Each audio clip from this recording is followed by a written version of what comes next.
Halt! Oh, sorry about that. You're the dame's man, aren't you? You got some business with the captain? No, actually. With the Duke. I was hoping I might be able to speak with him. We're under orders not to let any civilians pass. But you should be all right. His Eminence has heard all about you and your heroics. Wait here. I'll go and ask.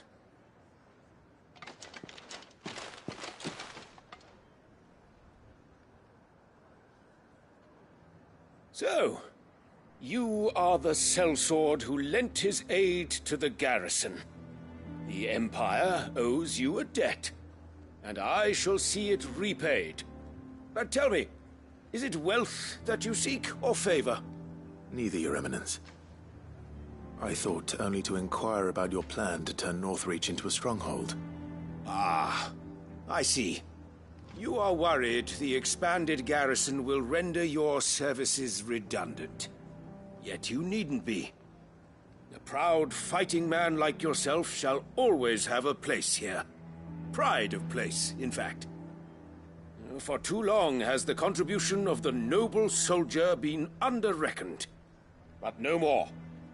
For it is they who shall see the Holy Empire rebuilt, beginning right here in Northreach. Why here, Your Eminence? The town has been fortunate enough to escape largely unscathed from the recent troubles. Her defenses are sound, and her garrison well prepared. Which is more than can be said for Oriflamme or Twinside. The Empire wants for a capital, and I believe Northreach to be the perfect place. With Caer Norvent as her citadel. Once we have seen to the refortification of both the town and the castle, we need only build a wall around both to create a city that would be the envy of the twins.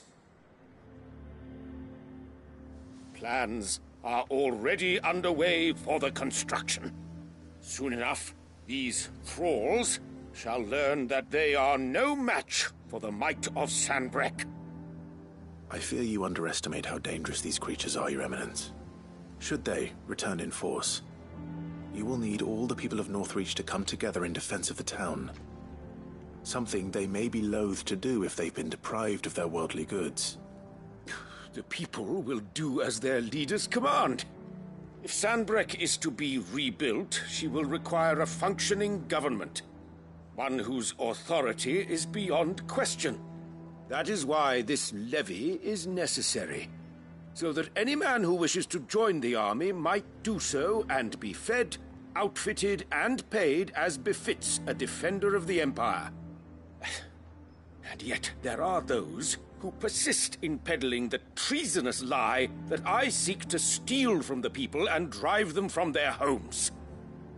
I suspect they're afraid of losing what little they have left. Precisely. The common folk have little and less, and you mean to deprive them of even that.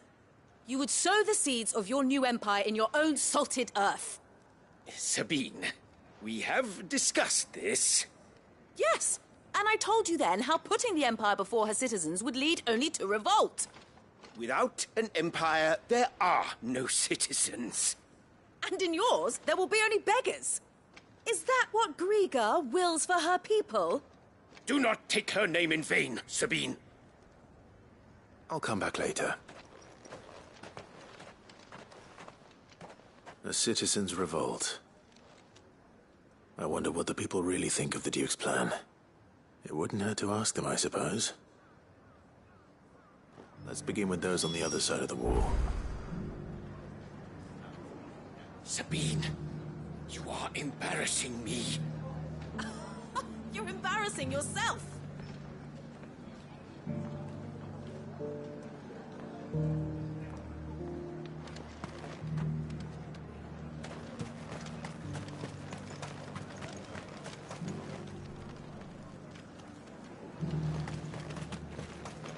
As long as you remain, the veil will...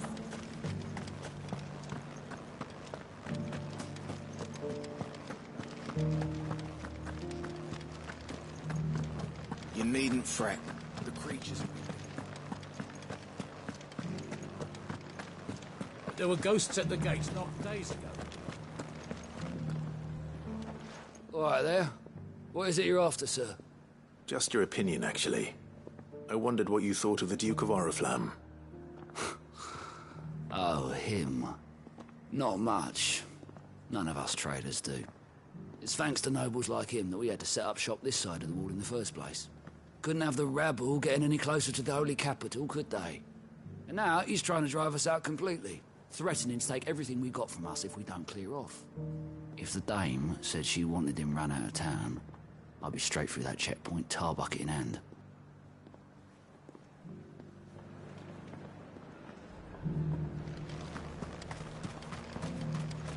I got peppers to numb your tongue. I'll put fire in. I've been hearing a lot of talk about a certain Duke. Nothing good, I'll wager.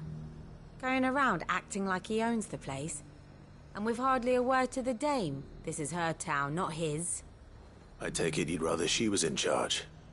As far as I'm concerned, she still is. Just need his eminence to sod off back to Oriflamme.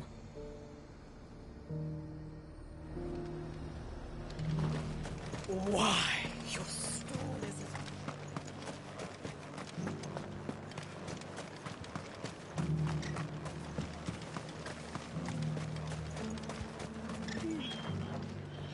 A question, if you don't mind.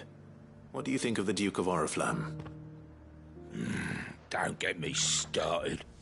You build a life for yourself somewhere, earning for some noble to turn up and tell you you've got to hand it all over to him. If he thinks his name and his chains give him the right to empty our purses, he's in for a rude awakening. We'll do whatever it takes to keep what's ours. Whatever it takes. Well, the people seem united enough. What about the soldiers?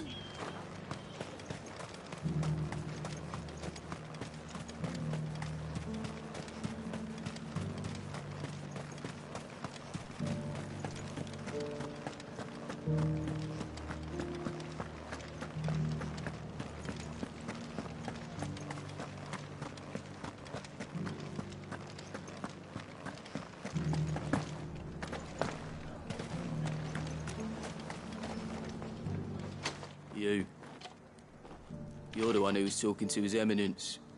On the dame's behalf, yes. I was trying to persuade him not to take the people's goodwill for granted, but it seems my words fell on deaf ears. What do you think of his plans? I'm a soldier, mate. He tells me what to do, not the other way round.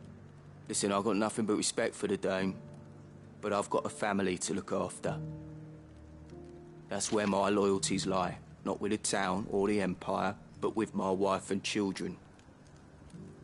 If the Duke can get us the men and the equipment we need to fight off those blue-skinned bastards, I don't care how he does it.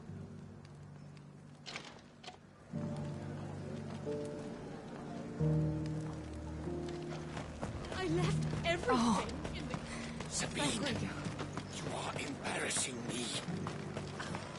You're embarrassing yourself. I hear the Duke of Oriflamme plans to turn this town into some sort of fortress. Do you think that's a good idea? It's not for me to say. All I know is that unless the Emperor orders me otherwise, His Eminence's word is law. Look, no one likes all these taxes and tariffs, but empires don't come for free. Once Sanbreque is back on her feet, we'll all reap the benefits.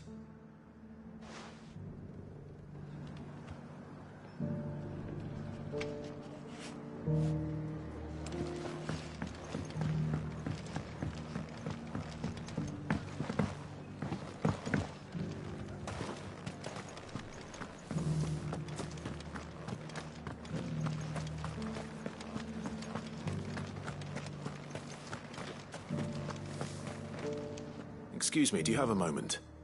I wondered if you'd mind sharing your thoughts on the Duke of Oriflamme.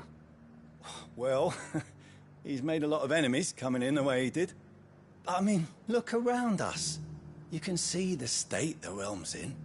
The traders might not like having the screws put on them, but if they volunteered a few more of their hard-earned gil before things got bad, maybe they wouldn't have to. I think the Duke's got a point when he says rebuilding the Empire's the best way of making sure we're all protected.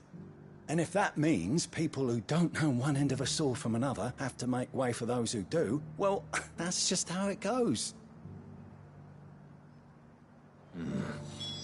Let's see what Philippe makes of all this.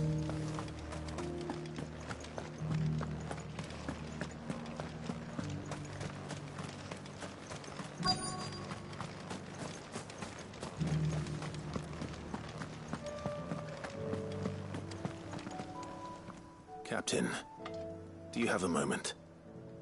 For you? Certainly. Clive, wasn't it? Thank you for last time. How can I help you? I wanted to ask you about the Duke of Oriflamme. Do you intend to go along with his plan? But to tell you the truth, I'm in two minds. It's my sworn duty as a captain of the Imperial Army to obey his orders. But I can't say I agree with him. Philippe, I remember you saying that you became a soldier to protect the people you loved. The Dame included. That's right, I did. Well, she doesn't agree with the Duke's orders either. She thinks they could tear Northreach apart.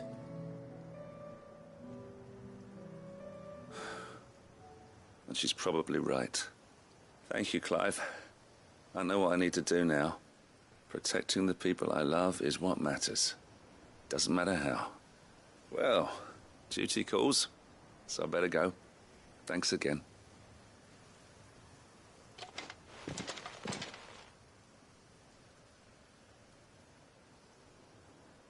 It seems Philippe wants to do the right thing at least. I expect Isabel will be pleased to hear that, if nothing else.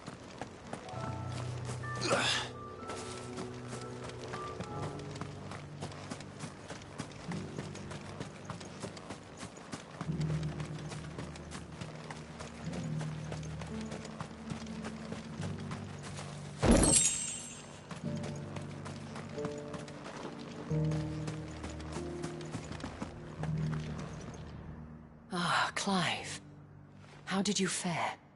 Were you able to speak with the Duke? I was, but...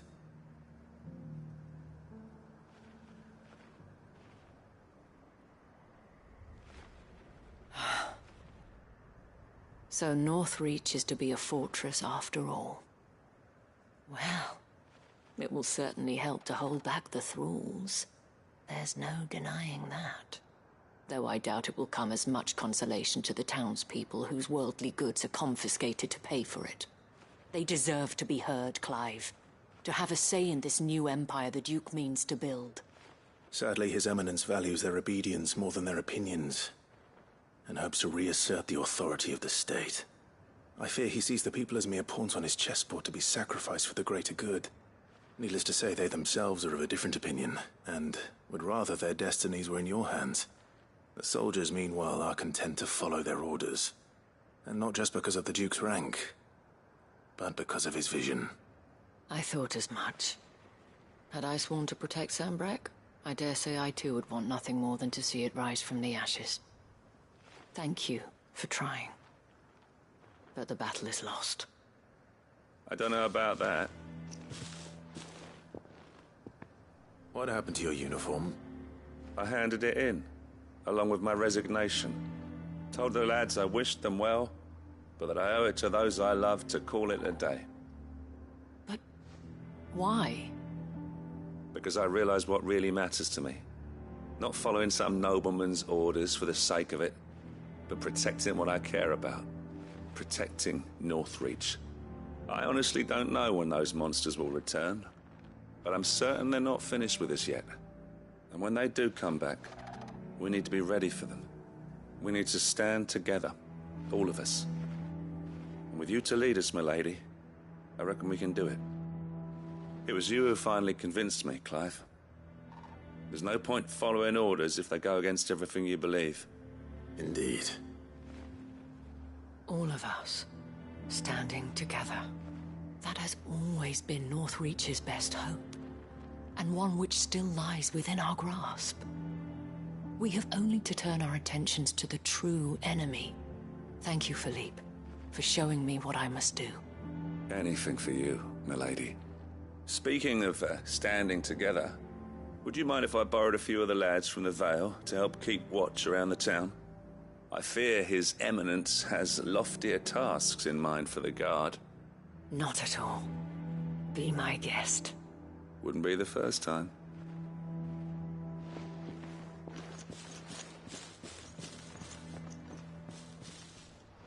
There may be hope for Northreach yet.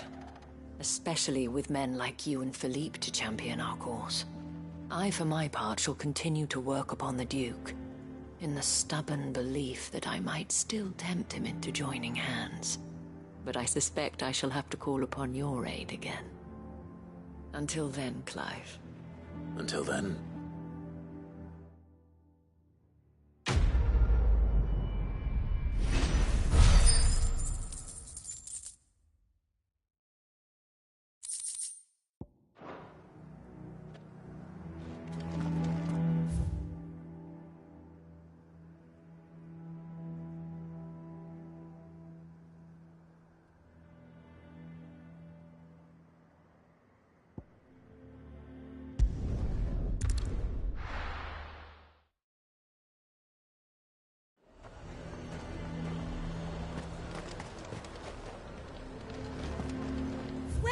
Welcome. Come back again.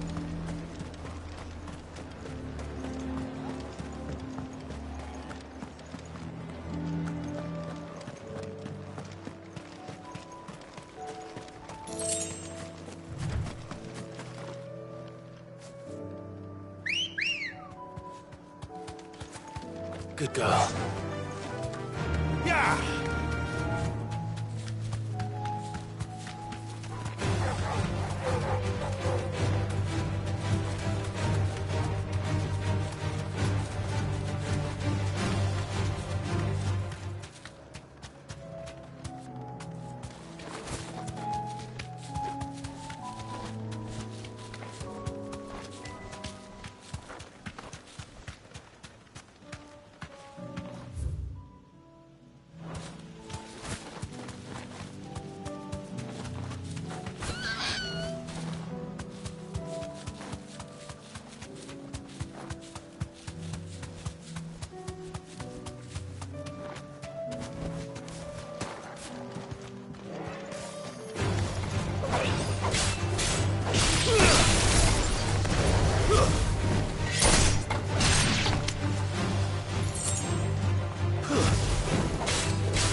to go.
That's all of them. Owain can uncross his toes now.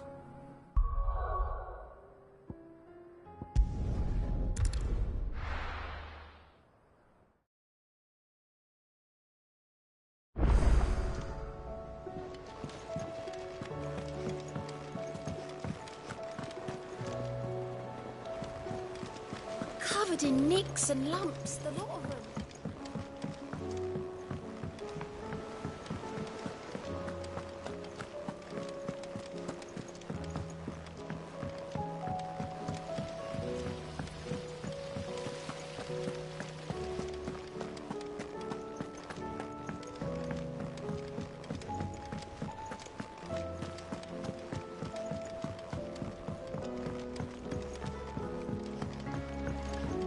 How was she?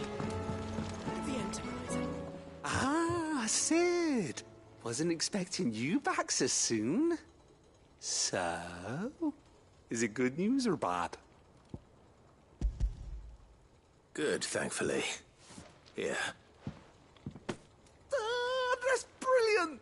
Thanks a blimmin' million. I'll fit 'em to the smelter right away.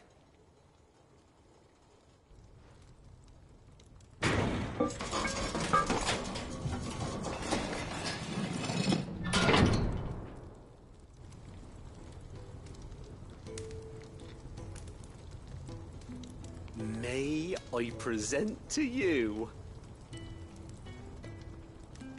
the Telemon Furnace? Ain't bad, is she? She's a beauty. You saved my bacon again, Sid, and I ain't about to let your good deed go unrewarded. It's fine, really. My bag's flexible enough already. Oh, don't say that. I'm sure I can make a few improvements to it yet. You could just buy me a bigger... How about that clasp? Looks a bit stiff. Reckon you could loosen it up and make some more room? And I reckon I know how. With a new alloy we've been working on. The Telemon Furnace was just what we needed to perfect it. It's a metal, see? So it's lovely and strong, but it's also, well, stretchy, if you can believe it. Stretchy metal. Well, if you insist. But is the spirit. You'll love it, I promise.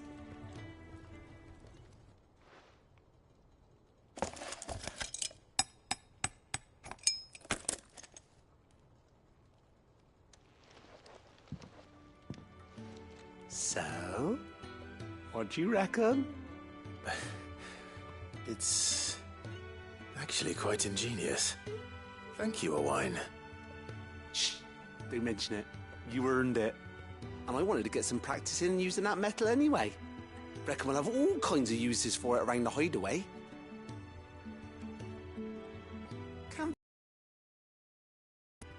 That's our job, innit?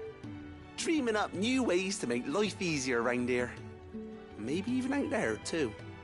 One day, the whole world's gonna know about the inventions you've helped us put together. That bag of yours will be the first of many. You mark my words. They'll hardly believe their eyes, I'm sure.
Clive!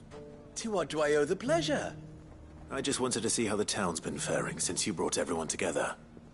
Since we brought everyone together, all is absolutely wonderful. Conrad and Natalie's hands remain safely away from each other's throats and firmly at the helm. Our stores are full, and the bandits still too disorganized to raid them. Just as the good Lady Jane and Lord Underhill intended. Are you a lord? Lubor's going to be one too.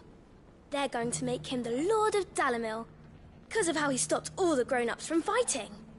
It's the mayor of Dalimil, dear child, and the vote hasn't taken place just yet. But if the people wish me to lead them, I shall. And my first act will be to build a school so that menaces like you two learn not to interrupt your elders. Speaking of menaces, there may be a rather worrying one just over the horizon. May there indeed. I'm afraid the example Conrad and Natalie set in putting aside their differences and presenting a united front might have caught the bandits' attention. And they might have elected to take a similar approach.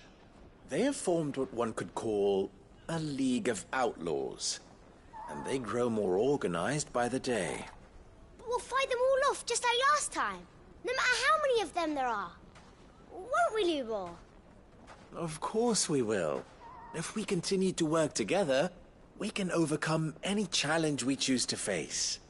The longer we avoid facing this one, the more difficult it will be, until the only way to overcome it might be to run for the hills. Our best hope is to nip these efforts at organization in the bud, by finding those ne'er-do-wells who have yet to join the cause, and ensuring that they never do. Perhaps a certain Lord Underhill might be willing to lend us his aid once more? How could I refuse? Thank you, my lord. Victor will fill you in on the particulars. I have him stationed by the desert gate, receiving and collating reports from my scouts. Such an amenable soul. He reminds me of you. I'll go and speak with him.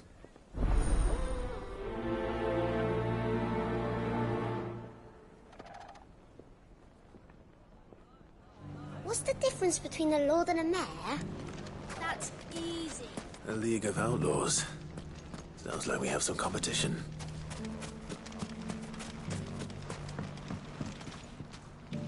Still in Dalamil, Victor? Ah, Sid. I thought you'd have returned to Cosnis by now. I did. Then I came back. I've developed something of a fondness for the place. And having worked so hard to see it saved from one fate, it would seem remiss to abandon it to another.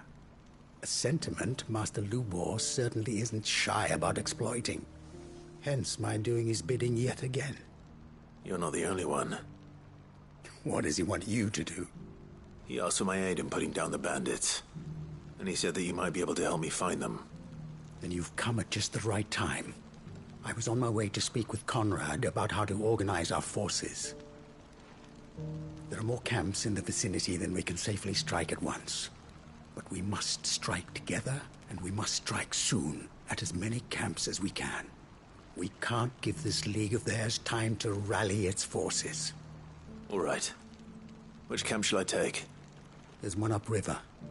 Just out there, across the dunes. Leave it with me.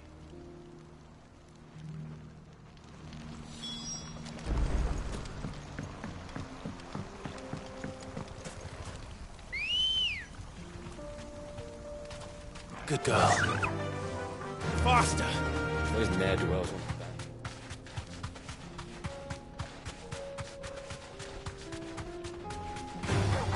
All right.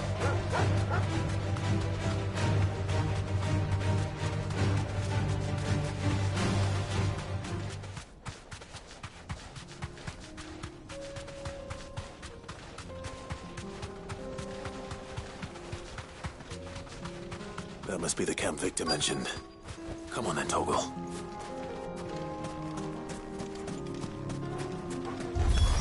That's him! The one who killed Locke and Finger! Take his head off!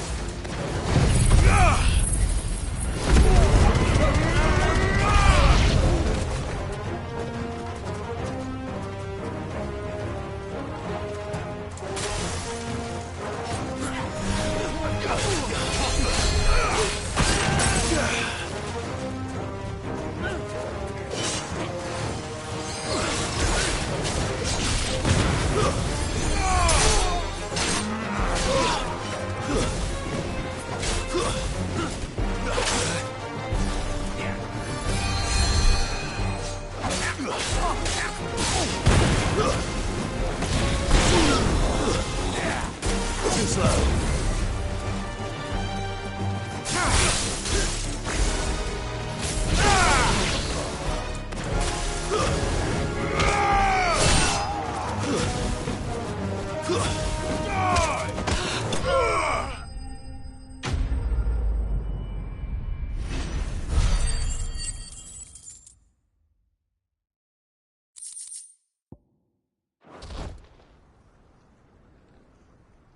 I'd better let Victor know. Sid, where are you? Ah, I see the bandits didn't pose you any trouble. No, but that's not why you're here, is it? No. Something's happened. We need you back in Dalamil. What is it? The whole town's in uproar. They're saying that Lubor is a bearer. What? Seems that one of our parties wasn't as thorough as they should have been. They let one of the bandits escape, and his escape route took him right through Dalamil. Some of the children spotted him, and he was about to silence them. And when Lubor felled him with a bolt of magic, and without a crystal. But that's not possible. It is, if he's a bearer and has been hiding it all these years, which is what people are saying. If he has, well, I wouldn't blame him. No man is branded by choice. Still, all those people see is a man who's lied to them all his life. One who was made a leader of himself when the world believed he should have been a slave. Fuck. I don't know where we go from here, but I know one thing. Lubor needs all the friends he can get right now. You're right.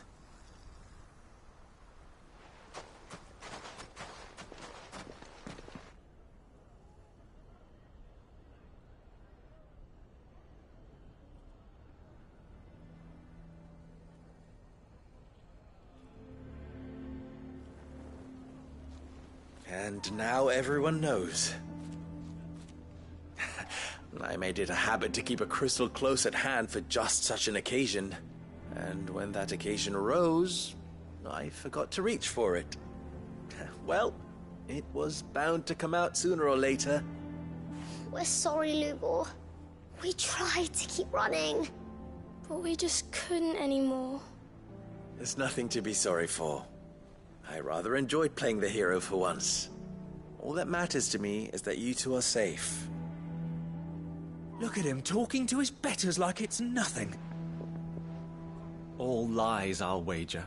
Just like the ones he fed us all these years. Once people make up their minds, it's hard to change them. We need to do something, and quickly. Convince the people not to let their prejudices blind them. Convince them that nothing has changed. That their enemy lies outside these walls, not within them. You're right. We should speak to everyone. I'm glad you agree. I'll handle the townsfolk. I'm a Dalmec born and bred. They listen to me. You head to the tavern. Make Conrad and Natalie remember who Lubor really is. They know that Lubor and I are friends. I might not make for the most impartial of interlocutors. Lord Underhill of Randalar's League of Merchants, however, is a trusted and impartial mediator of note. I'll do what I can.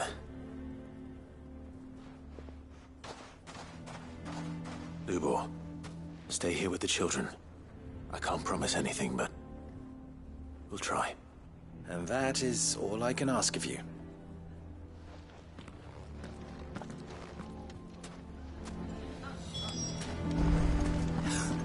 Why are you taking the bearers? Why do they always have to make such a... He knew all along that he...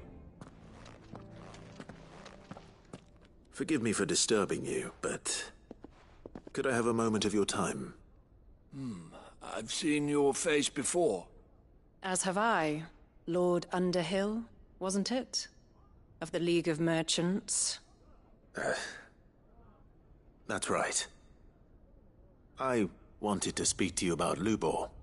The rumors that he's a bearer. All true, I'm afraid. He'll never be mayor now. Not if I have anything to do with it. But what of his wares? Bearer or no, his steel is highly valued throughout the Republic. In this, at least, he's done the town a service. Might that not earn him a little leniency? Leniency? He pretended to be one of us when he was laughing behind our backs all the while. I'm sorry, my lord, but he lied to us. He lied to you. He cannot be trusted. So what do you propose? Will you drive him from his home? Close his forge? Perhaps. That is a question for the people of Dalimil. And they will thank you not to get involved.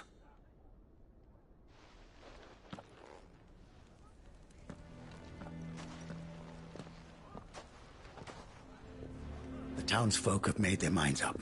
There was nothing I could do. Nor I. Conrad and Natalie refuse to consider anything but their own wounded pride. You never know. Once their anger is cooled, they might see things differently. For now, we should report back to Lubor. All right.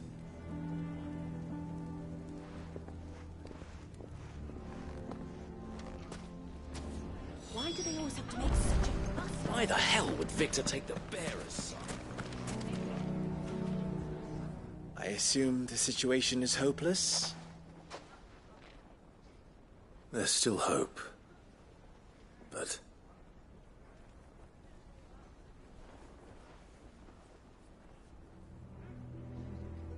But perhaps not in this lifetime, I think it's fair to say. You mustn't think like that, Lubor. Give them time. They'll come around.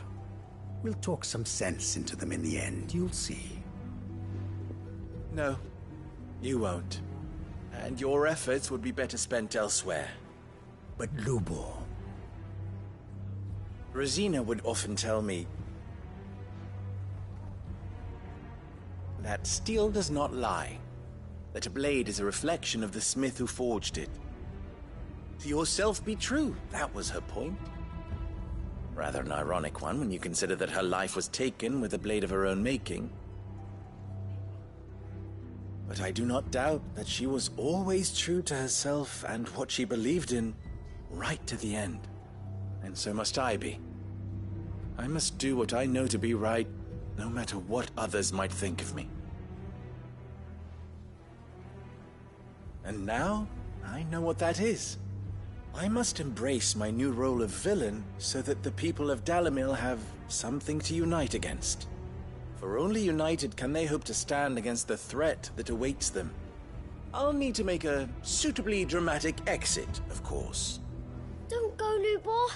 You're the only one who was ever kind to us. We'll be all alone. Again. Trust me, little ones. It is for the best that I go. Not only for the town, but for you, too. How could it possibly be for the best? These children need you. The least you can do is give the townspeople a chance to change their minds. They would not take it, Victor. It's over. Over, you say? And so just like that, you're going to throw this town and these children to the wolves? I thought you were better than this. But it seems you had me fooled as well. Victor. Forget it. Do what you will.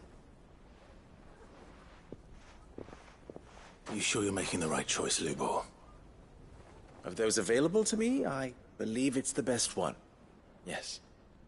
But where are my manners? Here. A reward for clearing out that bandit camp. Right then. I have packing to do. If there's anything I can do. Anything. I'll bear it in mind. Thank you.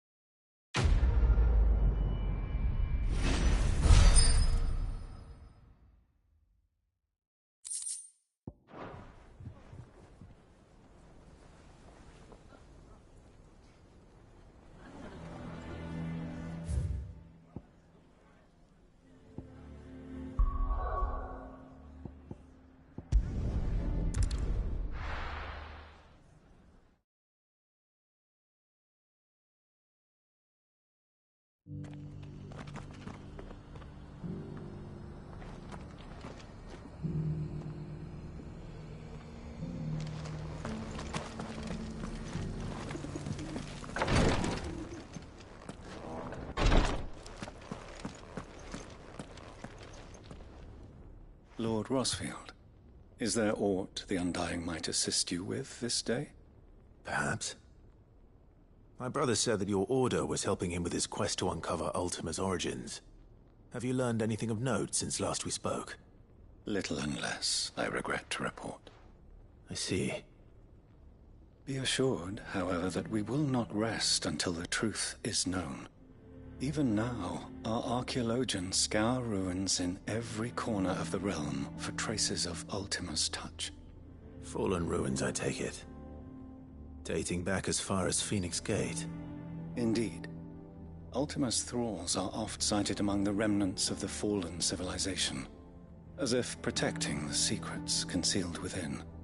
Secrets we'd see unearthed. Should our methods be of interest, my lord, mayhap it would please you to observe some of our number at work. Would that be possible? Of course. A survey is being conducted not far from here. Perchance you are familiar with Kretov, a small hamlet built around a fallen airship. I was due to visit my colleagues there to collect their preliminary findings, but if you would consent to do so in my stead, I'm sure that they would be honored to relate any discoveries they have made to you directly.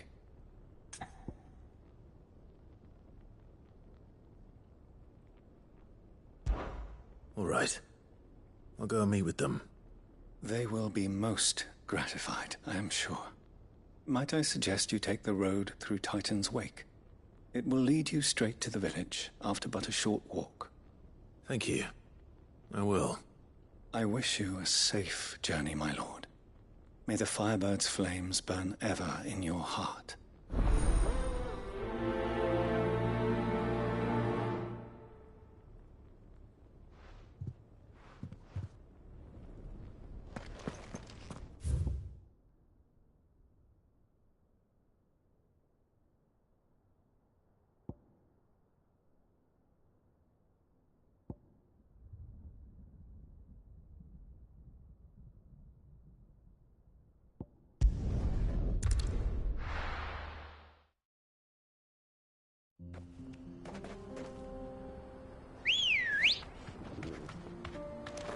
Ready, girl? Yeah!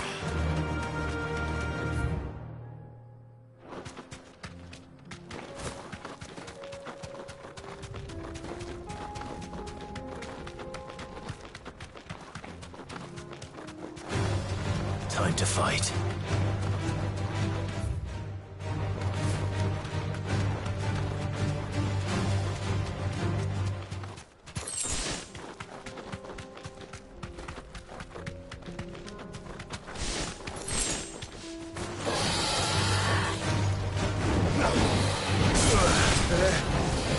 Nice try.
Run like the wind.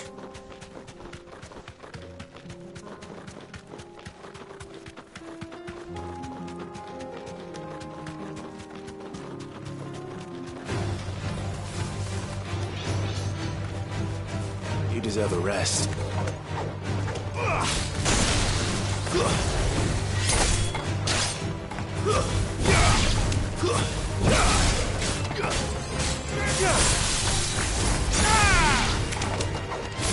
Fire it!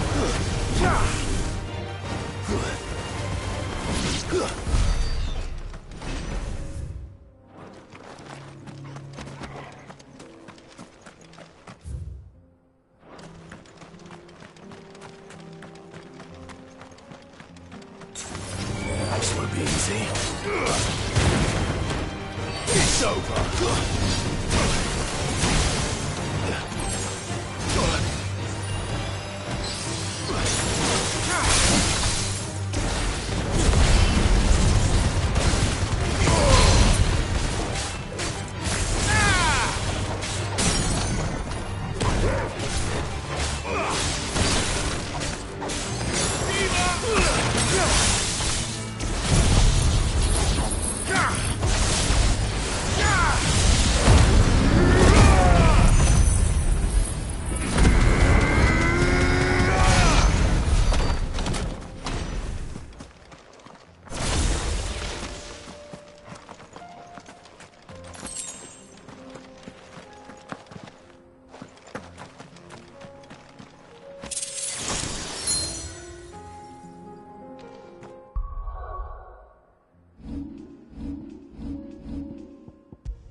Good girl.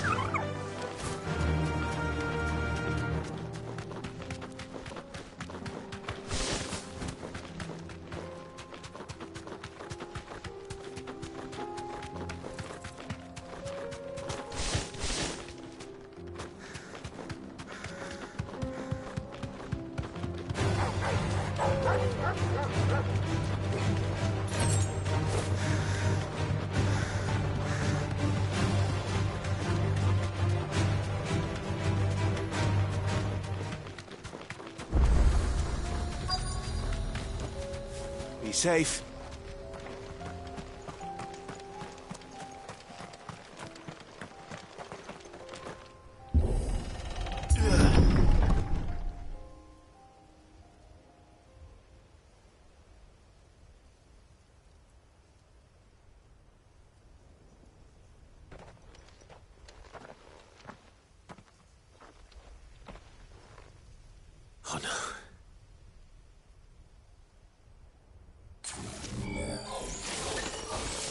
You'll pay for this.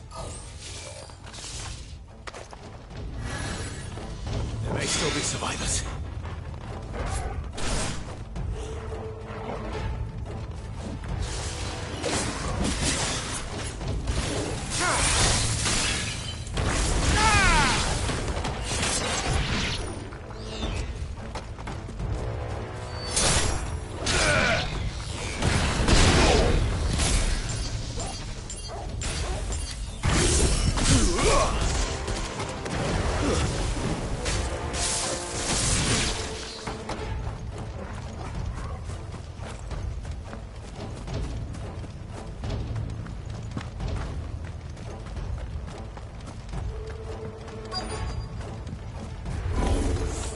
Whatever that thing is, I'd say it's their leader.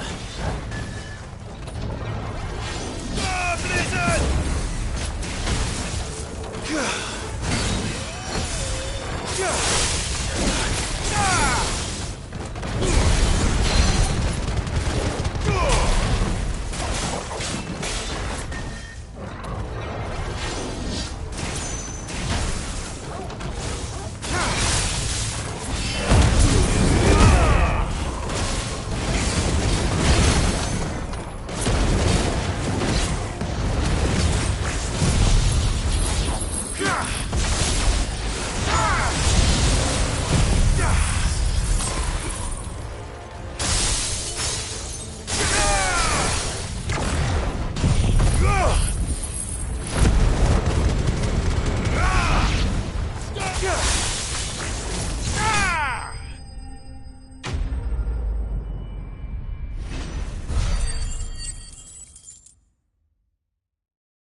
Should have stayed in the past.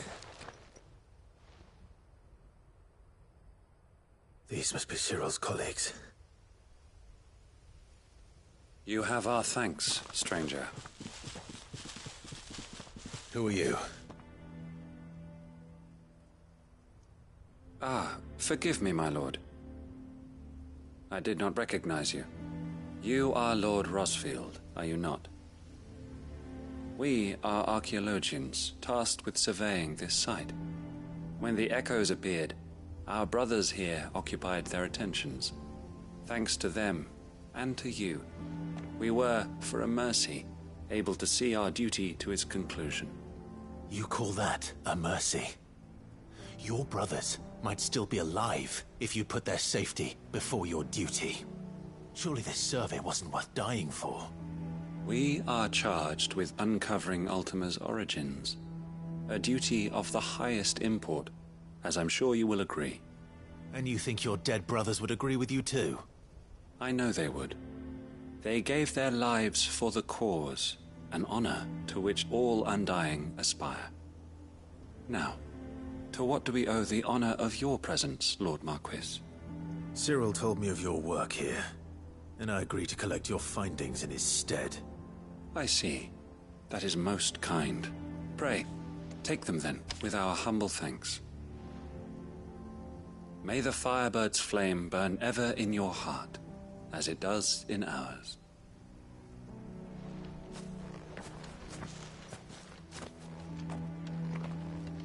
It's one thing to lay down your life for another, but for a survey...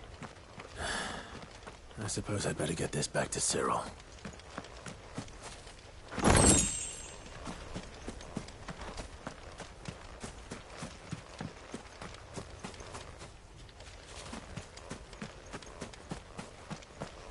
Think no more of us, my lord. Only deliver our findings.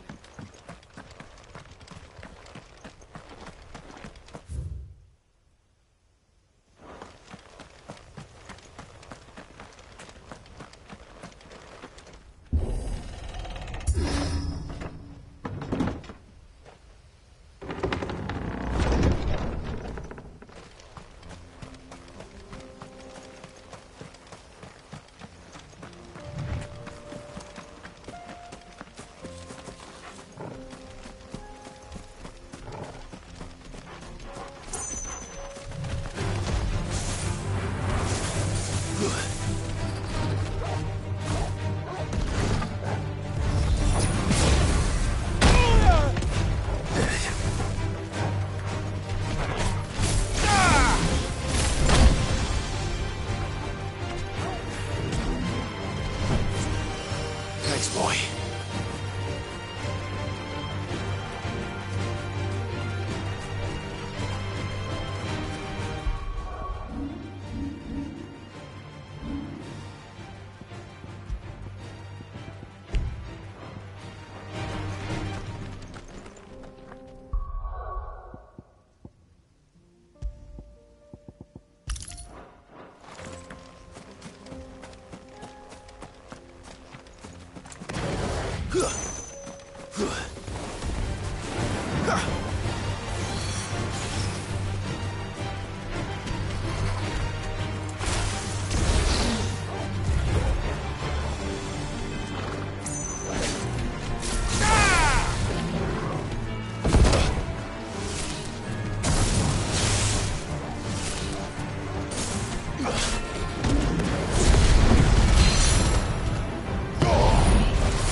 Ah, you are returned, my lord. I collected your colleagues' preliminary findings. Here, take them.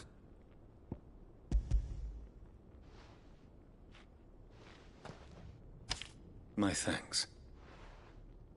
I shall study them, and inform you forthwith if I discover aught that might aid you in your fight against Ultima. Cyril, your survey party suffered several losses in Kretov. Losses which could have been avoided, had the others not chosen to complete their work, instead of saving their friends. Were these your orders? No. This was their choice.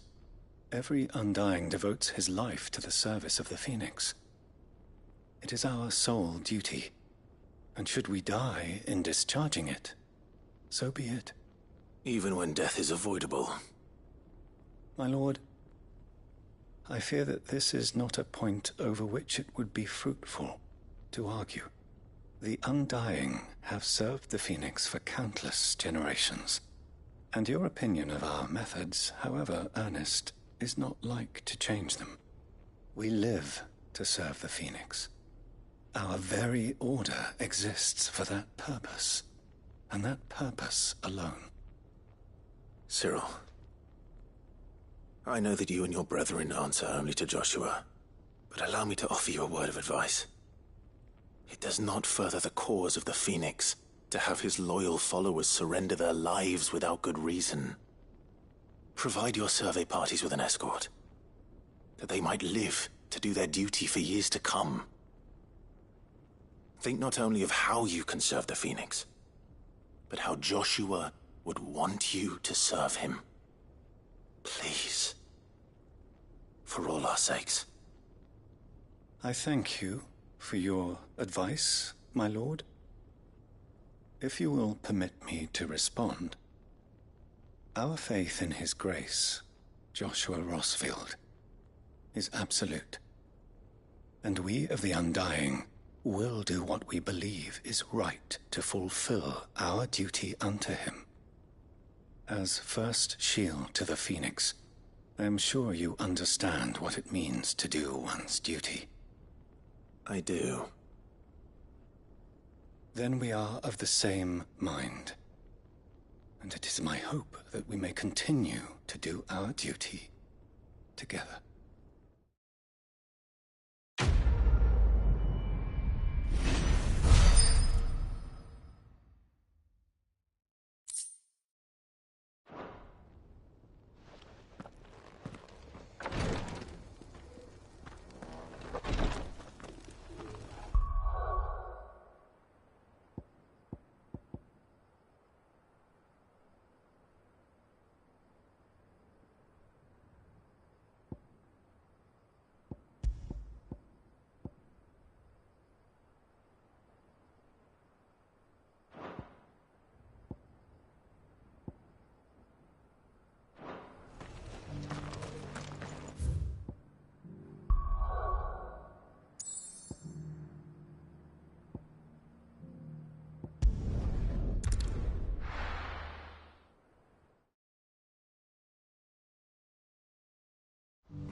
Clive. You'll be pleased to know that the negotiations are progressing well. That is good news. Yes. Our comrade in Randala has just sent word that the contract should be signed very soon. But I still have much and more to prepare. It's a huge undertaking moving this many bearers at once. You couldn't do me a quick favor, could you?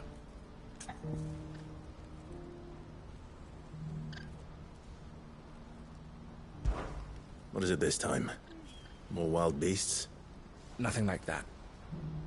I just need you to go over to the caravans and ask El how long we have until the bearers arrive. Find out exactly how much faster I need to get all these supplies moved. All right. I'll go and ask. Thanks, Clive. I owe you one.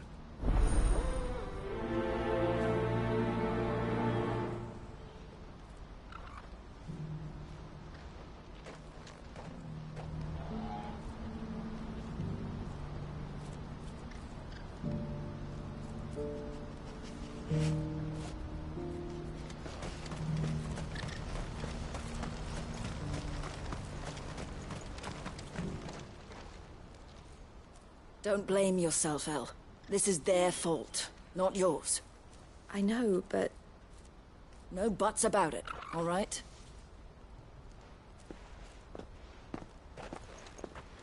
Is something wrong? Vonnie came to give me a message from our intermediary. The talks with the Republican army have fallen through. They've reached an agreement with the Silver Peak Consortium instead. Though prices have fallen of late, we deliberately offered above the going rate to try and deter other bidders. But the Consortium offered double what we did, and the army jumped at the chance. And you had no opportunity to make a counteroffer? None at all. And we were so close. El? What's happened? I saw Vonnie leaving. She didn't look happy. And with good reason.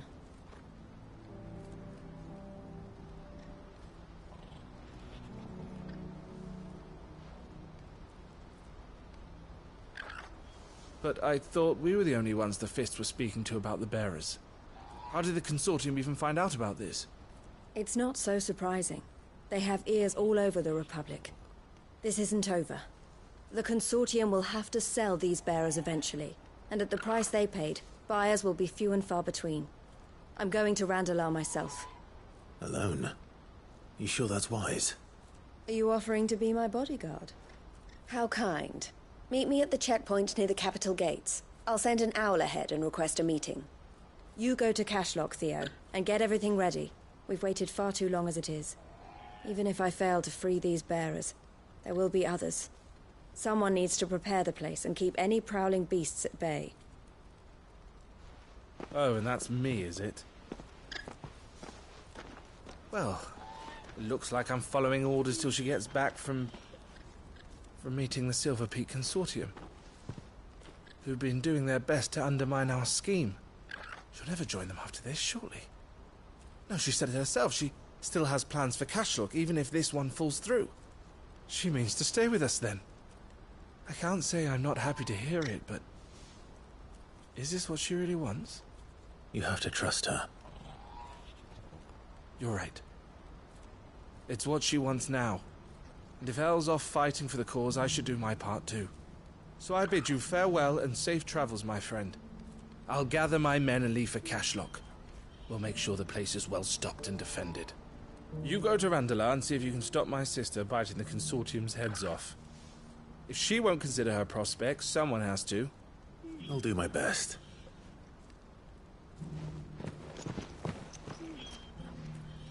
All right. To Randalar, then. And better not keep Eloise waiting.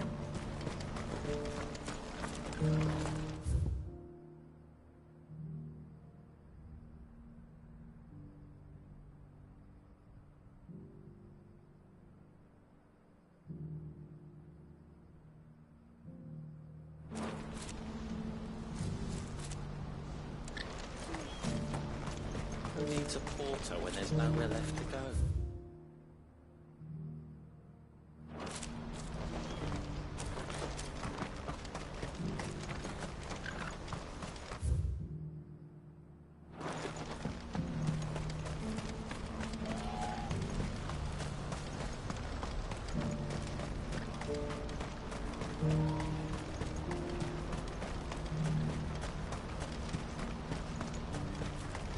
what I wouldn't give for a home.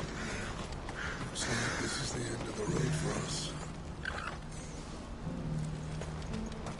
When are they gonna let us through?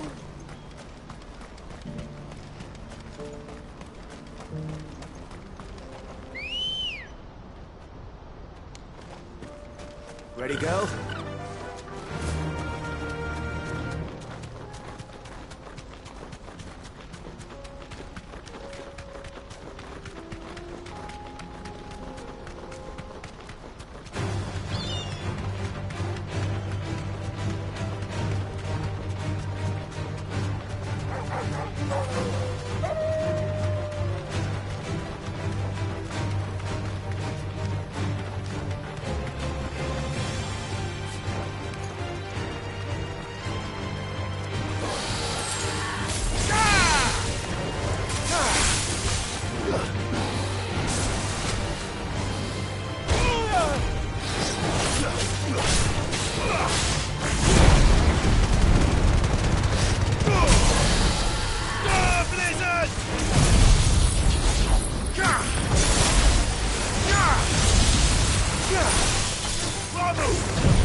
I hope I didn't keep you waiting. Did you arrange to speak with the consortium? Here they are now. You wish to consult with me? I did. It's about the bearers you recently purchased from the Fist. We had all but finished making arrangements to buy them ourselves, and then you stepped into the fray. You misunderstand. The consortium had an interest in purchasing them from the very first. It was only our regard for you that kept us from bidding. But your hesitancy in accepting our offer to you suggested that the regard was not mutual. And so we resumed our business. I did not hesitate. I am simply not inclined to make such decisions without first giving them due consideration. But what is done is done. Come then. How much do you want for them? Alas, you are too late yet again. We rarely take on such unconventional merchandise without a purchaser in mind. The bearers belong to him now. Who is your buyer? A trader from across the water. A most demanding fellow, if it's any consolation. He insisted the bearers be fed, dressed, even given their own bunks for the voyage over. That's what you get when you deal with continental types. I wouldn't know. Oh yes, the culture on the continent is quite different to ours. They pay good money for bearers not fit for the knacker's yard, and treat them like kings. But as long as they pay... That does sound unusual. No matter then. If they've already left our shores, there's little that can be done. Allow me to withdraw my interest. And with it, my interest in joining your organization. My associates will be sorry to hear that.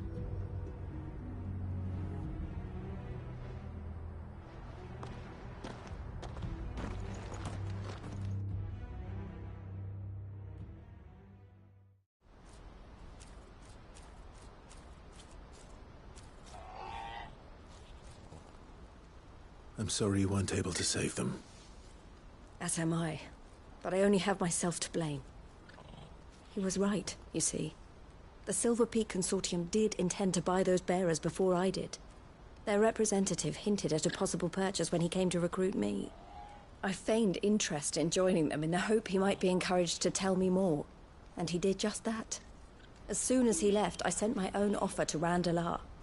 So you never... No. I entertained the Consortium's proposal solely so I could learn more about those bearers. But I was a fool to think they wouldn't find out. I knew exactly who I was dealing with. You tried. I did. And if what he said was true, The bearers are to be well treated, which is something, at least. They deserved more. I wanted so badly to see them freed. Eloise! Eloise! Word from Cashlock. The village is under attack. A pack of beasts have come down from the mountains, and there's a dragon at its head. Theo and the others are trying to hold them off as best they can, but the odds are against them. They need help, and fast. Theo! I'll go on ahead.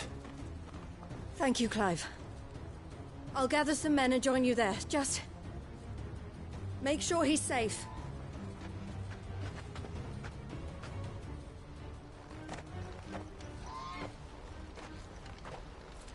Hold on, Theo. I'm coming.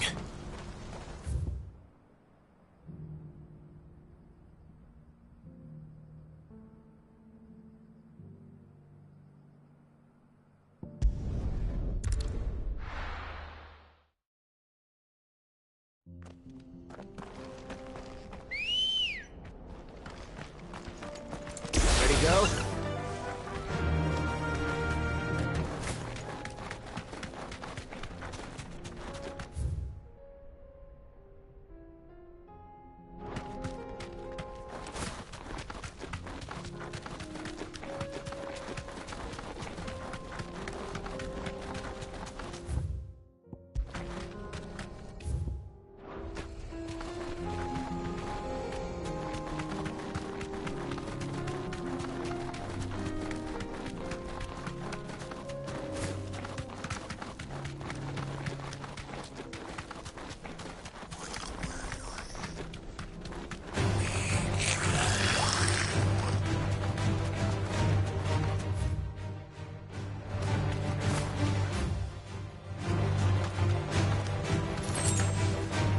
No need to ride from here.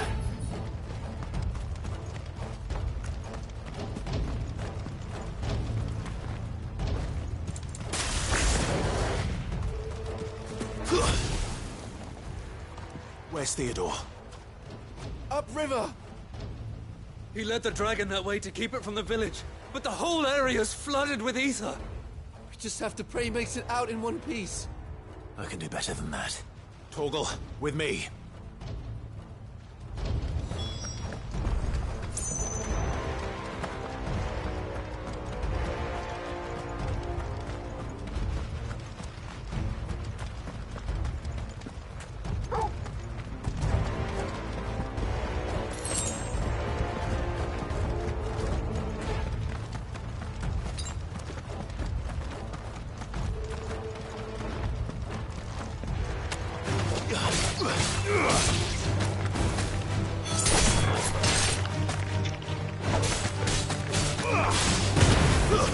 Stay down!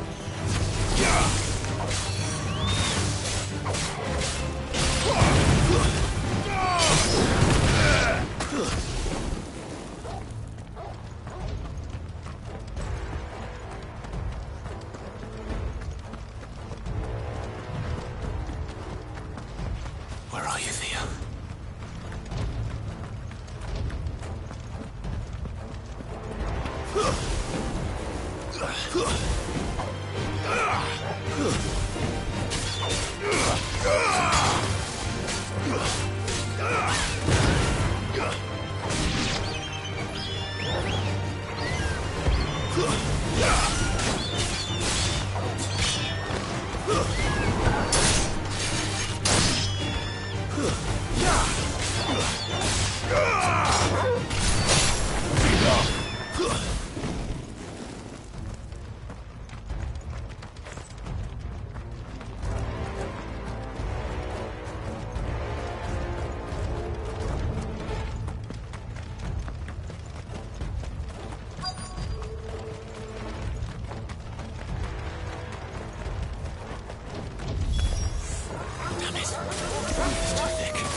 Creatures have already turned.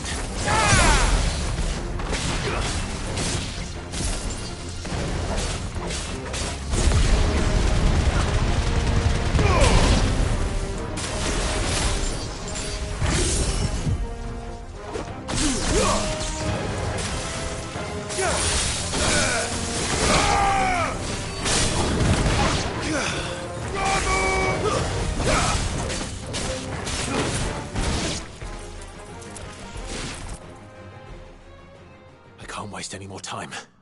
I need to find Theodore before that dragon does.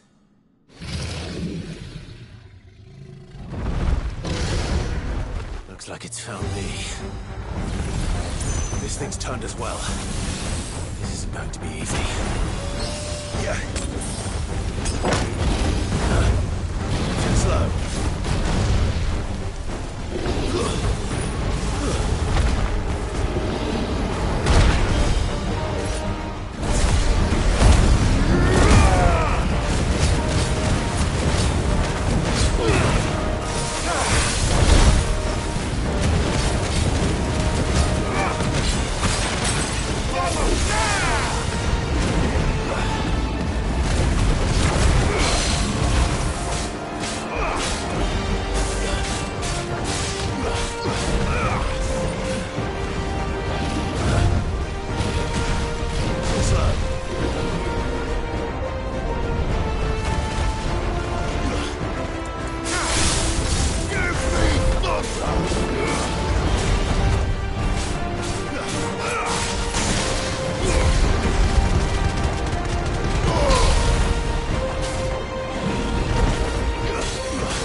Theodore, you had me worried for...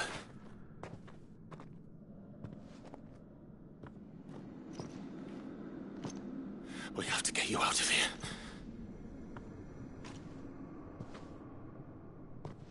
I think it might be a little too late for that. Bearer or no, there's only so much ether a man can take, and that Drake just wouldn't let me leave. You have my thanks, Sid, for finishing what I could not. For keeping Elle's dream. Theodore!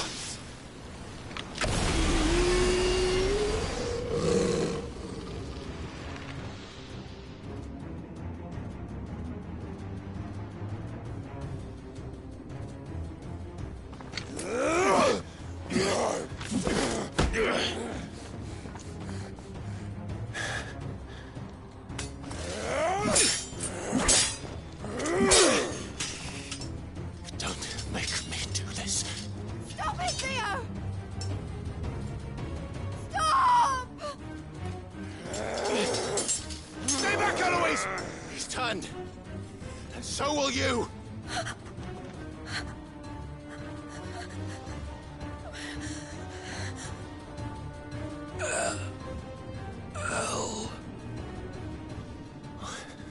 Theodore.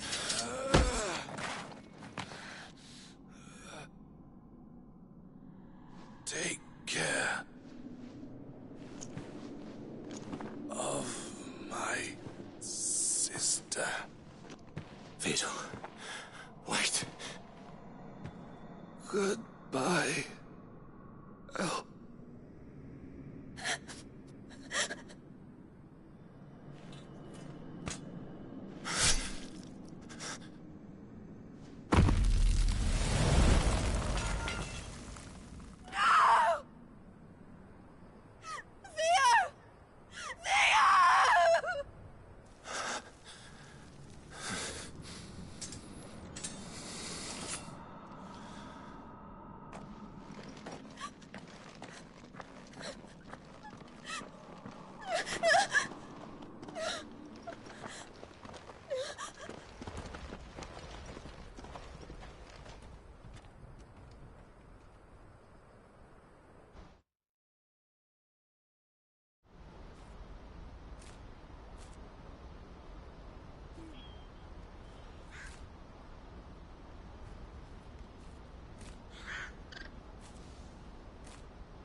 Thank you, Clive.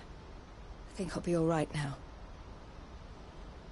That was true bravery he showed. Leading the dragon away from the village like that.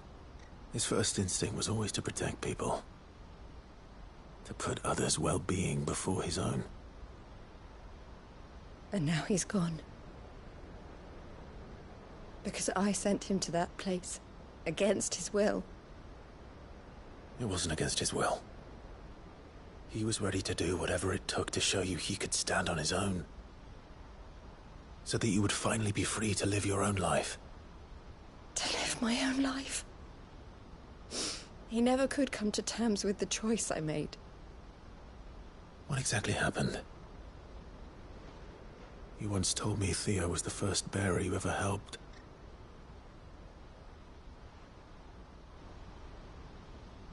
We grew up in Canva. We were born to one of the great trading houses. And I was chosen to inherit the family business. I had my father's head for figures, you see. Theo did not. While I studied the art of commerce, he played at soldiers instead. A late bloomer. In more ways than one. For unlike most bearers, it wasn't until his 15th summer that his powers awakened. My parents tried to drive him out of the house and into the care of the constables. But before they could, I took him into mine. Theo told me something else. He clearly admired your devotion to the cause of freeing others like him from slavery. But he said you deserved a better life than this.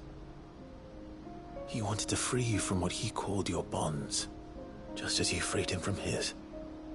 I would be lying if I said I had not wondered from time to time how much easier my life might have been if I had allowed Theo to be taken and devoted myself to the family business instead.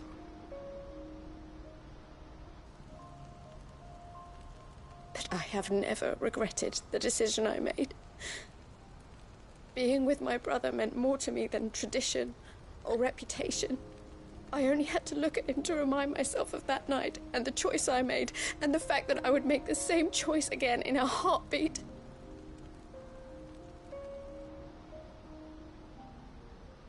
He was never a burden. How could he even think that? If anything, I was the one who weighed him down.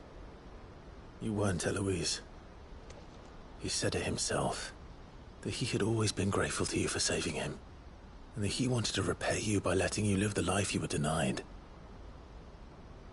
Neither you nor Theo weighed each other down. You loved one another. You did whatever was necessary to continue living your lives together, and you always would have. You're right. All I ever wanted, all I ever did, it was so we could be together. Oh, Theo, why did you have to...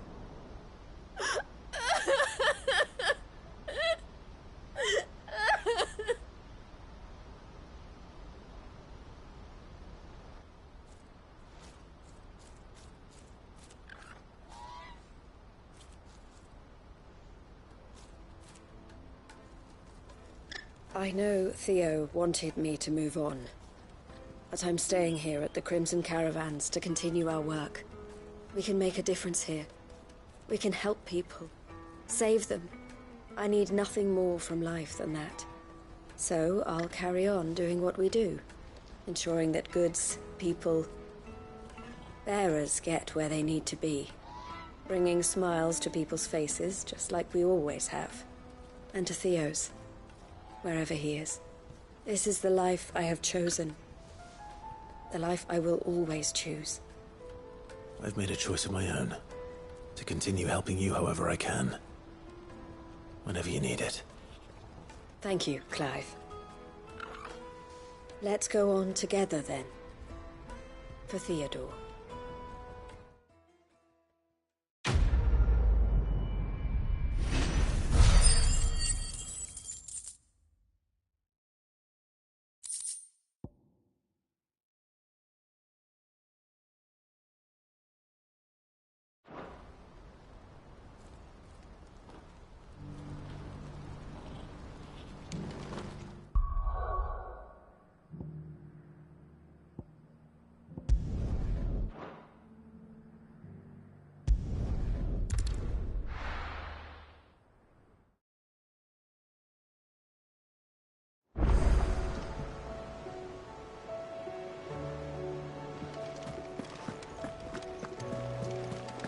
covered in nicks and lumps, the lot of them.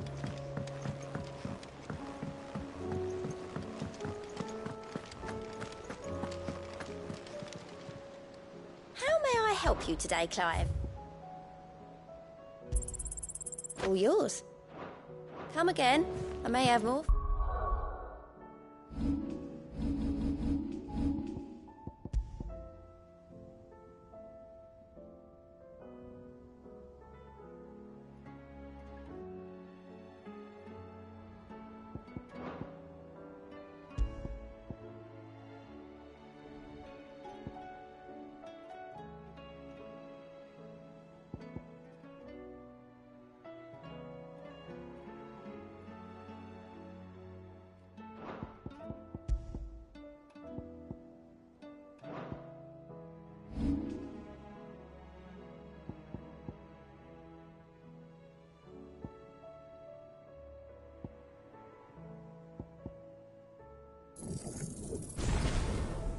Oh, yeah.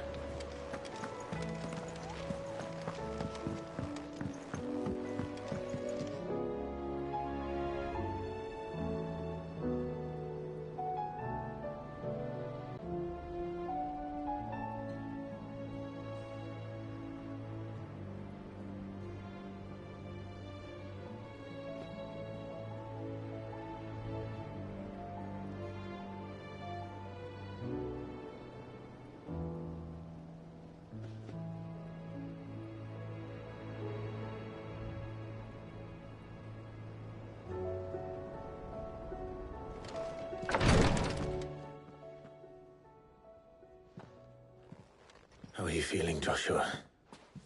Better than I was. But not nearly as well as you should be. Your cuts and burns may have healed, but your body still bears the burden of every spell cast. And what would you have had me do? It was no ordinary foe we faced. It was the Warden of Darkness. Yet still, it was not enough. The king could have ended me at any moment, but instead chose to toy with me like a curl does a mouse. You underestimate yourself. Oh, it was crystal clear. Only one man established his dominance that day, and that man was Barnabas. I'm sorry, brother. That was ill-spoken. It's just, I have never felt so powerless. And when so many are looking to us for strength, perhaps the prince feels the same.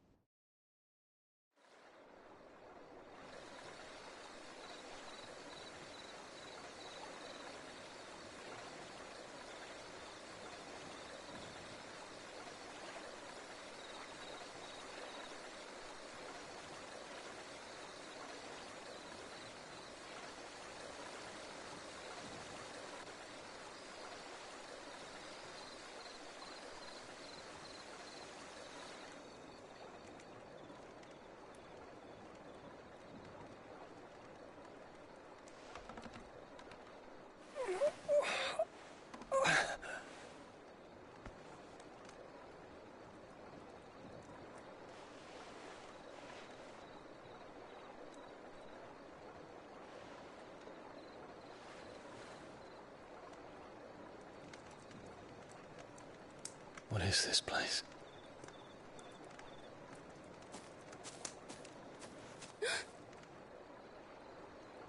Don't move.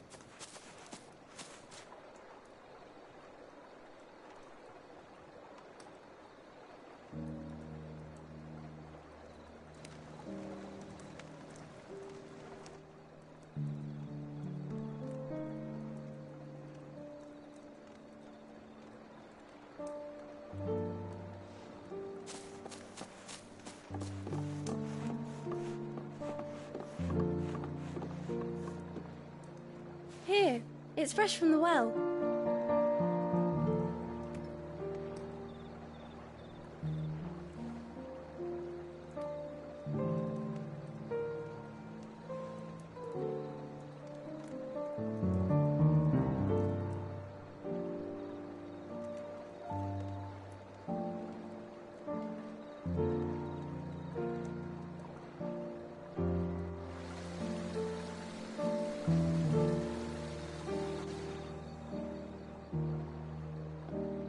Grandmother told me spirits sometimes get lost, and that the lanterns guide them to their proper place. I set one on the river for her when she passed away.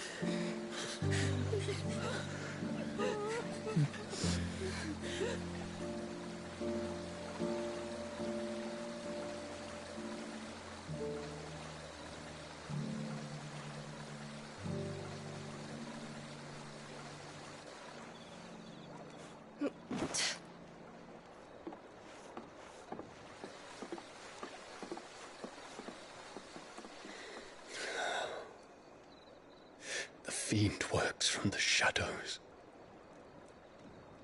Was it you who guided my hand then, Ultima? No, not you. This is my doing, my fault, my sin to bear. And for it, I must atone. Your hurts are healing nicely. It was my poultices that saw you well. You make them? And sell them, or try to. Earns me enough for bread, most days. Forgive me. I have nothing to... I know, but I couldn't just leave you lying there.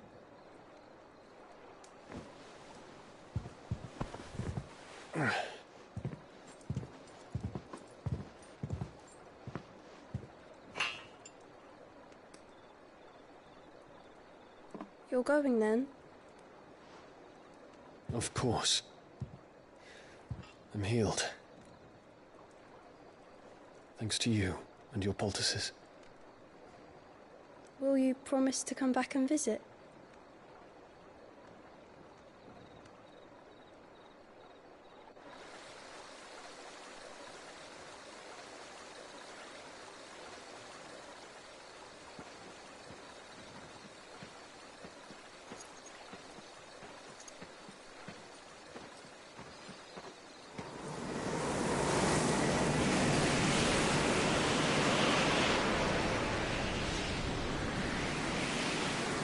Well, Phoenix, it would seem that I owe you my wings.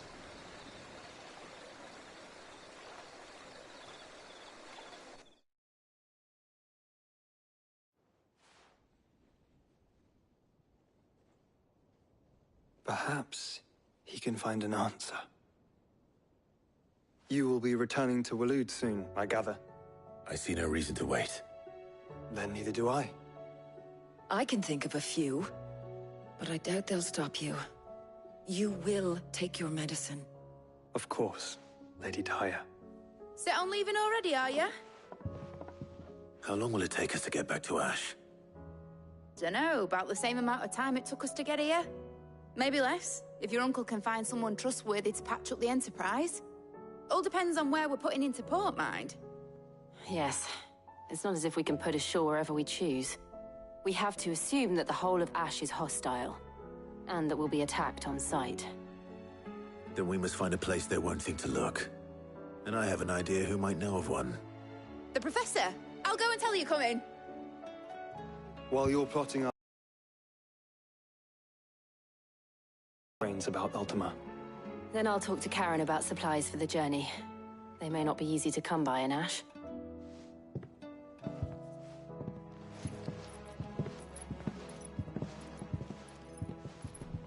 Your brother's body won't take much more of this recklessness. You know that, don't you? I do.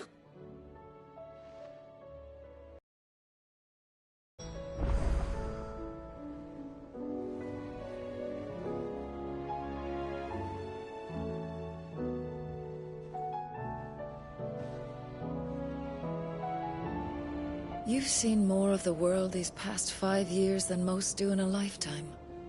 It's a shame you never had a moment to enjoy it.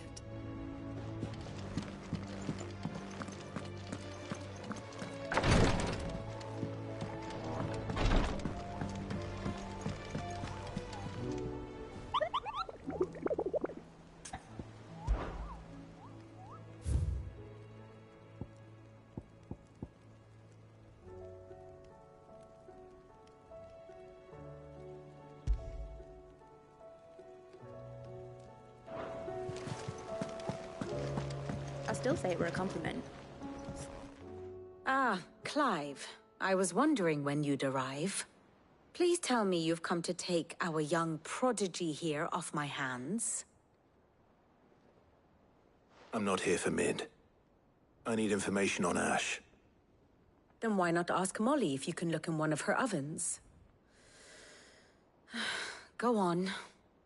As soon as the Enterprise is ready, we'll be setting out for Drake's Spine. And we're going to need a safe place to land. Preferably one that won't see my ship blown to shit and splinters. If it were that easy, do you think Waloed would have resisted invasion for so long? Very little is known of Ash, and the information we do have is spotty and outdated. We have the good King Barnabas to thank for that. Waloed's borders have been closed to outsiders since the day he seized the throne. If there is anywhere safe to land, you won't find it on my map. Then tell us what we will find. I'm sure you know better than we do. But no splinters! All right, if it will get you out of my hair. But interrupt me, and it's over. Understood?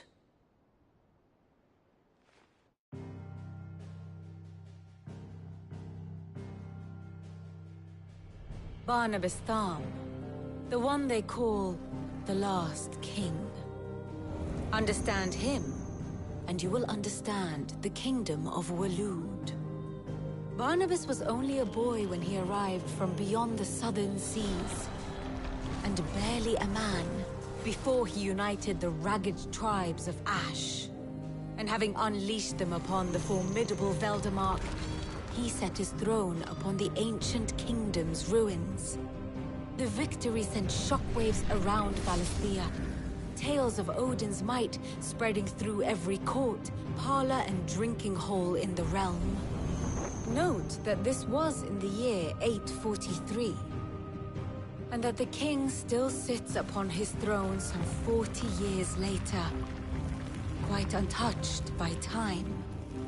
Waloed's recent inaction left many wondering if Odin had lost his appetite for war. And yet here we are. The Einherjar was committed to the fray, a bold declaration of intent. Orcs swarm around Drake's Fang, and throngs of Akashic haunt Canvas streets. Though how precisely the havoc they wreak serves Waloed remains unclear. Regardless, if the order to attack truly came from King Barnabas, then one thing is certain. Waloed has achieved the impossible, and made bedfellows of beastmen and the ether-addled alike. All of which is a roundabout way of saying that you will be in unknown territory when you set foot on Ash. Much of the continent has already been lost to the Blight, and what few ports remain will be fiercely guarded. And that is to say naught of its natural defenses. Offshore currents will cast an ill-equipped ship out to sea one moment, and dash it against the rocks the next. But then the Enterprise is anything but ill-equipped. And Mid has made land there before.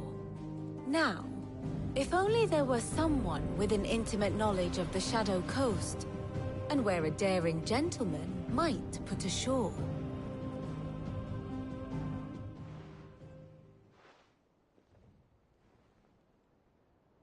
You see, Clive, you had the answer all along. Do you think you can get us back to that beach, Mid? Picked you up from it, didn't I? Not that it were easy. The currents were a right bastard. But then, if it wasn't hard, it wouldn't be worth doing, would it? Well said. Thank you, Lady Vivian. If a few morsels of common knowledge and a sprinkling of tavern talk are worthy of your thanks, I wonder what genuine intelligence might earn me. Probably more visits. Mid, I need everyone in the ale hall now. I'll fetch Joshua from the shelves. Aye, aye, Captain.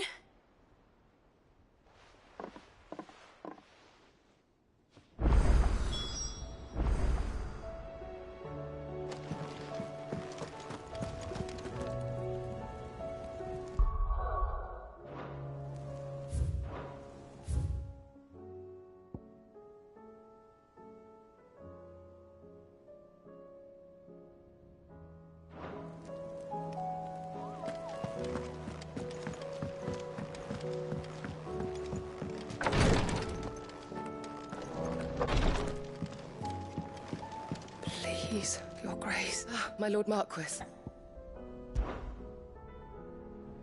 Yote, is anything the matter? You seem troubled. Perhaps I might be able to help. My lord. Yes. Perhaps you might. It's your brother. His condition continues to worsen, though he does his best to hide it. The lesion on his chest pains him more with each passing day. I had feared as much. There are certain elixirs which can ease the suffering of those afflicted by the curse, but... But His Grace's case is severe. The drafts I have been able to prepare for him thus far have ceased to have any real effect. So I consulted with Talia and certain of my comrades among the Undying about the possibility of finding something stronger. And thankfully, a recipe was found. The only problem being that the critical ingredient is exceptionally hard to come by, and our supplies are almost exhausted. Unless we can secure more soon, your brother's anguish will likely become unbearable. My lord, I know that I have no right to make demands of you. But would you help? For Joshua's sake. For Joshua? Anything. Thank you, my lord. So, what is this critical ingredient? A rare herb by the name of stonerwort. It grows only where the ether is densest. The vigor it stores in its stems helps to counteract the curse. We discovered a patch near the aqueduct in Rosaria. But alas, yet more ether has erupted from the earth there recently, leaving the whole area flooded. The search continues for a new source. One that we might reach without being turned. So it's only that you can't reach it? The stonerwort itself is unharmed by the flood? Well, yes, but... Then I shall go in your stead. But, my lord... You've yet to find another source, correct? So for now, the aqueduct is our best hope. Besides, I'm a dominant. The ether can't hurt me. Well, if you're sure, my lord. Stonerwort is easily identified by its blood-red blooms. Search around the aqueduct, and you're sure to find some soon enough. I shall remain here and prepare the other ingredients.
Why the hell would Victor take the bearer's side?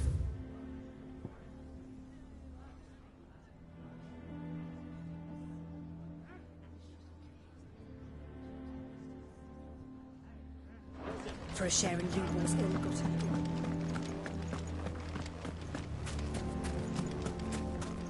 None of the stalls were plundered this time, thanks, Peter.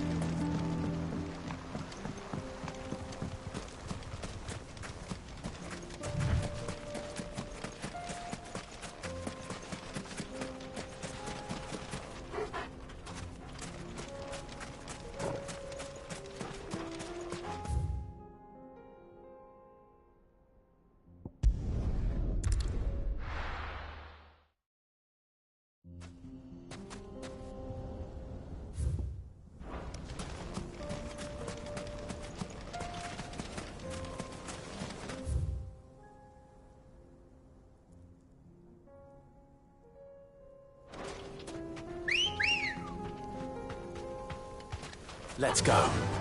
Run like the wind.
Straight home now.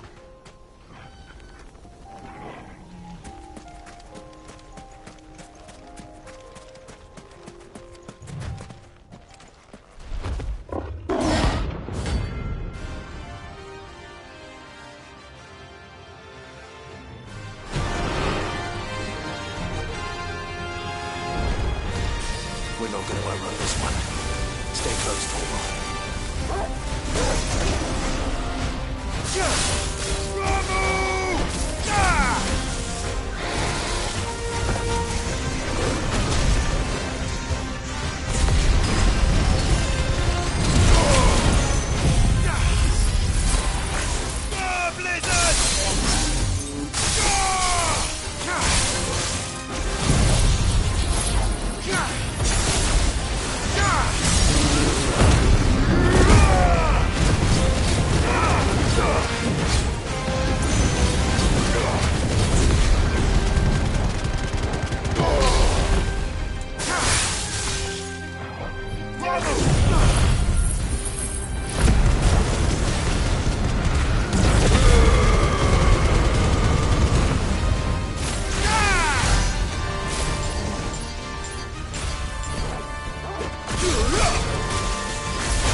should have picked on someone your own size.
Aqueduct.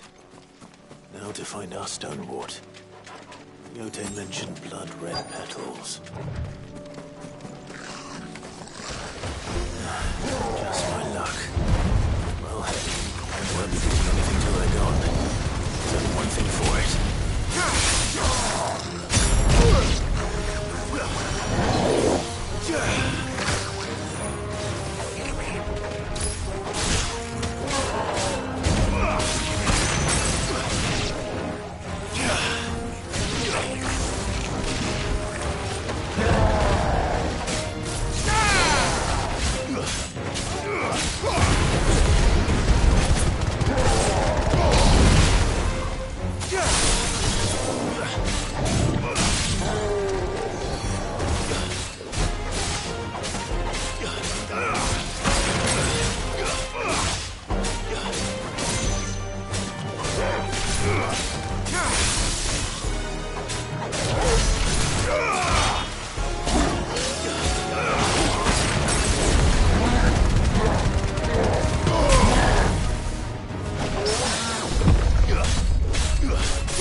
Here it is. Better collect as much as I can before reinforcements arrive. All right.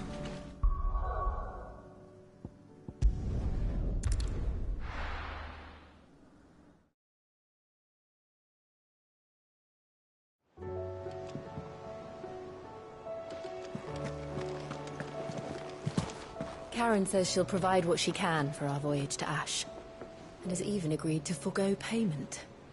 Until our return, that is. covered in nicks and lumps, the lot of them.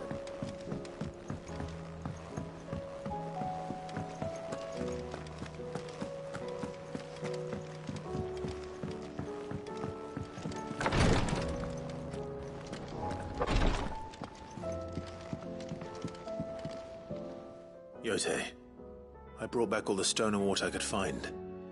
Will this be enough?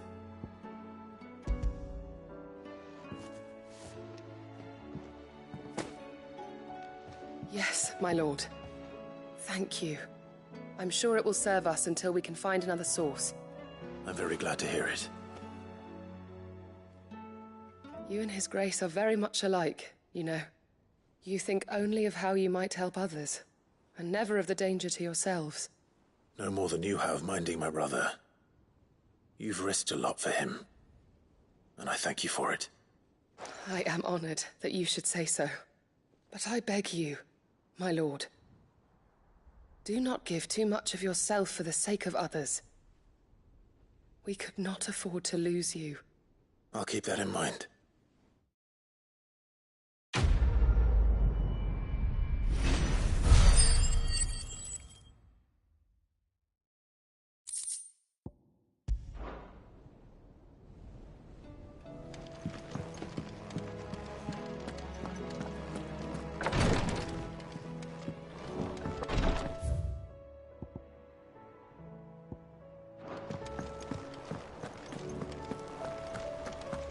How do you split the sea?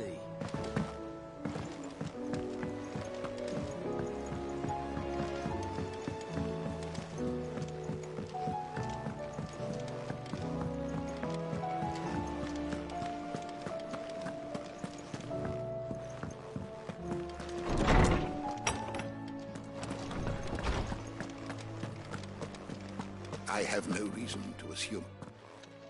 Clive, you must listen to this. Lawsman, tell him. Do you recall when we spoke before on the divinity of Ultima? Well, it inspired me to delve deeper into the subject. And what I discovered appears to agree with the findings of His Grace. You will recall that my quest to uncover Ultima's origins began with the mural at Phoenix Gate.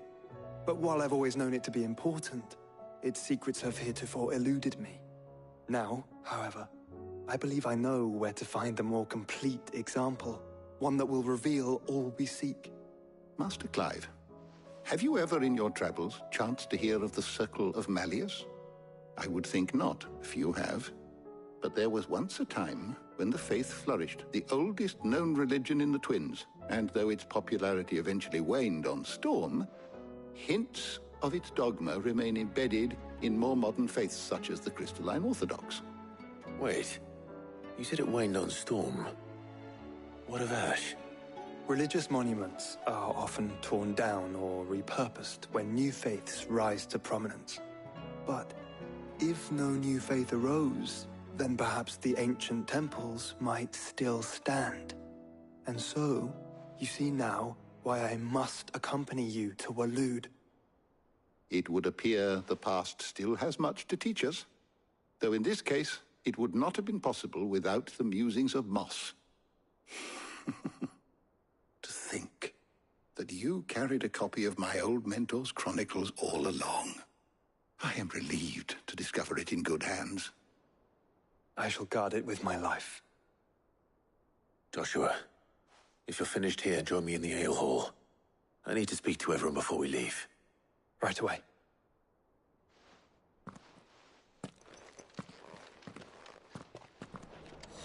Mid said I could ride the Enterprise next.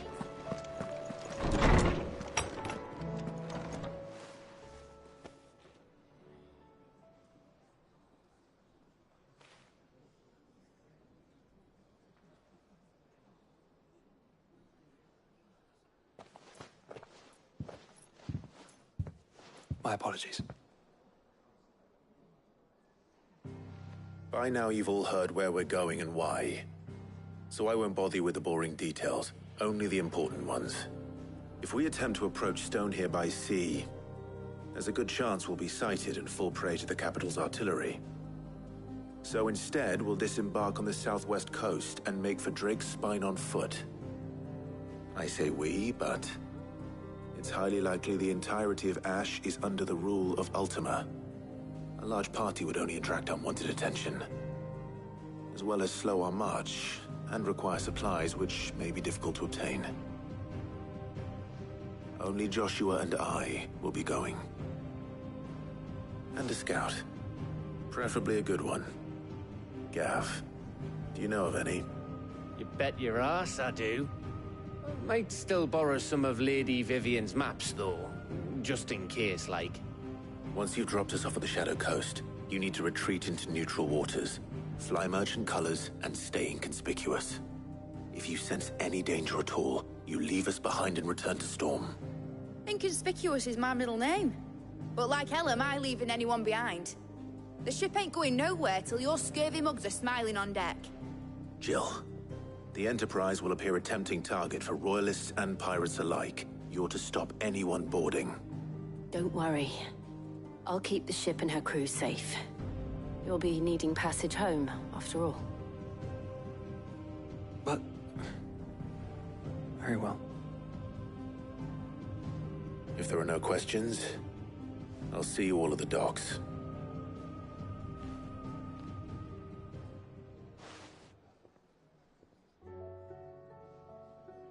Let me know when you're leaving. I want a word before you go. Of course.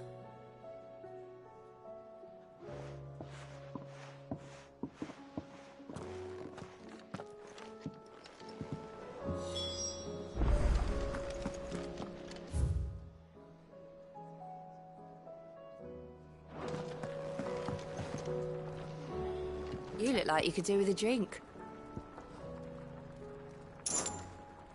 Well, someone's in a good mood. Drink up, you lot. The next round's on Sid.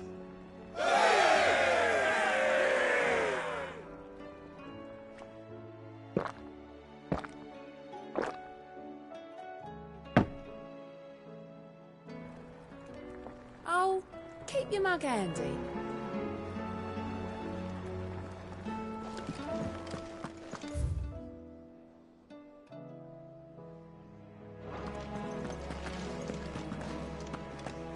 The stew's awfully thin these days.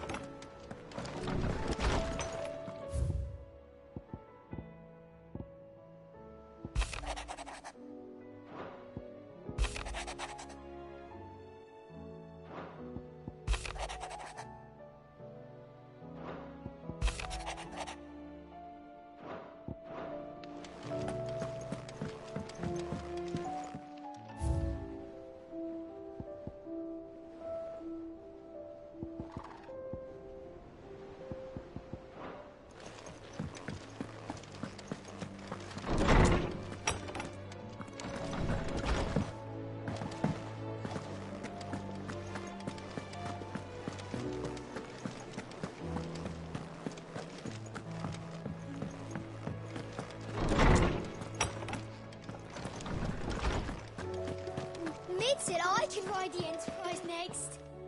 Good morrow to you, my friend. I don't believe you've read this particular chapter before.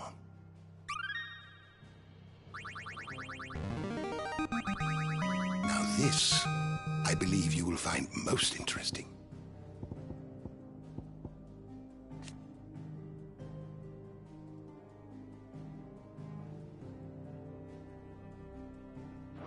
If you have a question for me, I should be happy to answer it.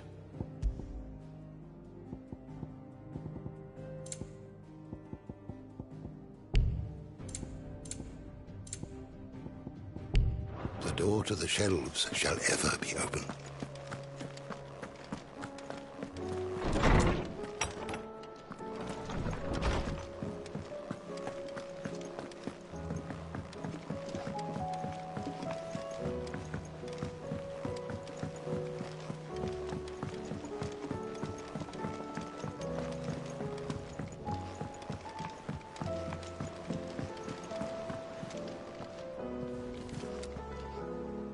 Is something wrong? Not at all.